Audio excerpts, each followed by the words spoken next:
Hi, my name is Dr. Hafifa Siddiq, and thank you for the opportunity to present to you our study, The Disproportionate Impact of the COVID-19 Pandemic on California Immigrants.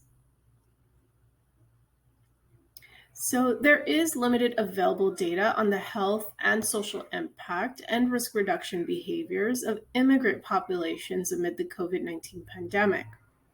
There are over 46.7 million immigrants currently living in the U.S., of which 21.8 million are non-citizens.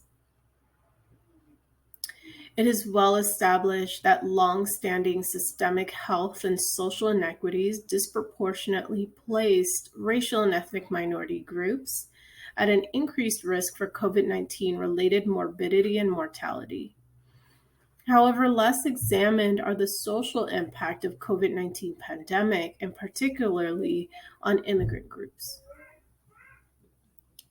Non-citizens represent a subpopulation of immigrants, which report worse health outcomes and limited access to health care due to their citizenship status. Non-citizens include lawful permanent residents, refugees, asylum seekers, temporary lawful permanent residents, undocumented migrants, or other visa status holders. In this gap of the literature, we aim to characterize the disparities among California adults by citizenship status. So this study is an analysis of secondary data using the 2021 California Health Interview Survey, CHIS. CHIS is a large multi-mode survey administered to Californians and is representative of the state population. The overall weighted sample size includes 24,453 adults, and descriptive statistics and bivariate analysis using chi-square tests were performed. And this display shows the citizenship status of California adults by sociodemographics.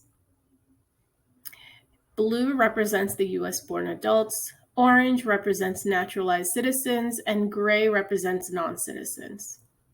And this region here represents the race and ethnic groups. Hispanic and Latinx population represents the largest racial and ethnic group with the highest percentage of non-citizens in California, followed by non-Hispanic Asians. Non-citizens also represent younger age groups, and they also represent the lowest rates for obtaining high school level degree or above, at 60% compared to 94% of US-born adults. So we examined the following main variables of interest: health outcomes as measured by ever had or thought had COVID and testing for COVID-19, social outcomes like job loss due to COVID-19, childcare difficulties, and difficulty paying rent, risk reduction behaviors like masking and intent to vaccinate. This is a table that displays the health and social impact of COVID-19 pandemic and the risk reduction behaviors by citizenship status. So here in this region, we see that non-citizens have the highest rates for ever had or thought had COVID-19 compared to US-born citizens and compared to naturalized citizens.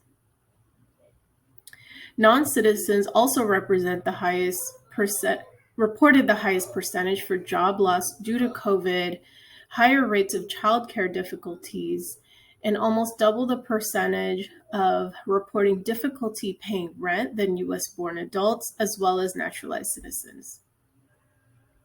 They also had the highest rates for intent to get vaccinated if available. These findings also show that naturalized and non-citizens reported higher rates of always masking when compared to US-born citizens.